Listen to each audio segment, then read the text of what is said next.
இறைவன் நமக்கு வழிகாட்டியாக அல் முகர்ரமா உம்ரா ஹஜ் சர்வீஸ் உடைய கண்ணியமிக்க நிறுவனர் மதிப்பிற்கும் மரியாதைக்குள்ள மௌலானா மௌலவி அல்ஹாஜ் எஸ்.எம். அப்துல் ரஹ்மான் மன்மேயி அவர்களை நமக்கு ஒரு சிறந்த இமாமாக அமீராக அமைந்தது நாம் செய்த பாக்கியங்களில் இதுவும் ஒன்று சென்றால் அது மிகையாகாது. நாம் காண வேண்டிய இடத்திற்கெல்லாம் நாம் செய்ய வேண்டிய அமல்களுக்கெல்லாம் எப்படியெல்லாம் வழிவகுத்து கொடுத்து ஒரு கட்டுக்கோப்பு கிடையாத அளவிற்கு நம்மளை எல்லாம் வழிநடத்தி சென்று ஒரு பேராசிரியர் எப்படி தன்னுடைய மாணவர்களுக்கு தன்னுடைய பாடங்களை எல்லாம் எப்படி எடுத்து சொல்வாரோ அந்த வகையில் தெளிவாக தெளிவாக இன்னும் சொல்ல போனால் அவருடைய வார்த்தைகளில் அடுத்து என்ன சொல்ல போகிறார் என்று ஆர்வத்தோடு எதிர்பார்க்கக்கூடிய அளவிற்கு ஒரு மனப்பக்குவத்தை அல்லாஹ் தஆலா அவருக்கு கொடுத்திருக்கிறார் என்றால் அந்த சிறப்பை கொண்டு நம்மளை இன்றைக்கு அவர் கண்ணியமான முறையில் ஒரு வார்த்தை கூட முகம் சுளிக்காத அளவிற்கு தாமதங்களை கூட பொறுத்துக் கொள்ளக்கூடிய அளவிற்கு நம்ம எல்லாம் கண்ணியப்படுத்தி கொடுத்திருக்கிறார் என்றால் அந்த அளவிற்கான ஒரு மனப்பக்குவத்தை எல்லாம் வல்ல ஏக இறைவன் அவருக்கு கொடுத்திருக்கின்றார். அதன் சவால்கள் அவருக்கும் அவருடைய குடும்பத்தாருக்கும் அவருடைய பிள்ளைகளுக்கும் என்றென்றும் நிரப்பமாக இருவதற்கு நம்முடைய எண்ணங்களும் நம்முடைய மலர் கரம் என்ற துவாக்களும் அவர்களுக்கும் சவாபை தரக்கூடியதாக அமைய வேண்டும் என்பது நம்முடைய விருப்பம் மட்டுமல்ல, நம்முடைய வேண்டுகோள் மட்டுமல்ல, நம்முடைய துவாவாக இருக்க வேண்டும் என்பது உங்கள் அத்துணை பேருடைய நல்ல ஆசிகளோடு என்னுடைய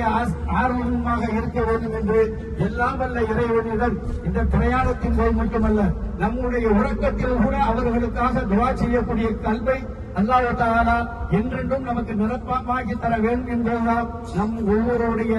உள்ள கருத்தை அவாவாக ஆசையாக இருக்கிறது என்று சொன்னால் அது மிகையாகாது.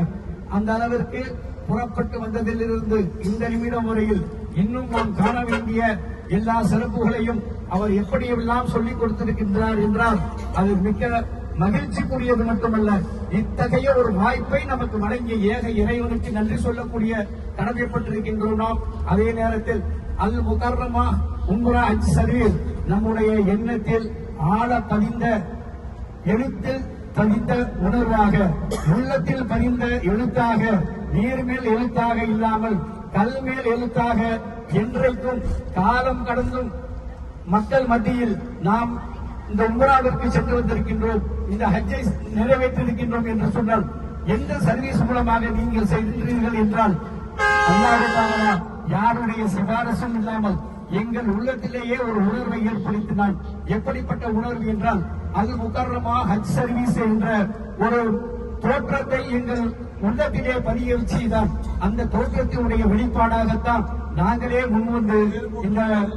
ஹஜ் சர்வீஸை நாங்கள் தேர்ந்தெடுத்திருக்கின்றோம், இந்த உம்ராஜ் சர்வீஸை நாங்கள் தேர்ந்தெடுத்திருக்கின்றோம். இது எந்த விதமான எதிர்பார்ப்பும் இல்லாத அளவிற்கு ஒரு உணர்வுபூர்வமான ஒரு அமைப்பாக செயல்படுகிறார்கள் என்றால் எல்லாம் உள்ள இறைவன் என்றென்றும் இதே மனப்பக்குவத்தோடும் இதே உணர்வோடும் என்றென்றும் இது அமைய வேண்டும். அதற்காக நம்முடைய விருப்பங்கள் தான் துவாவாக இருக்க வேண்டும் என்பதுதான் நம்முடைய எண்ணம் என்பதை மறந்துவிடக் கூடாது.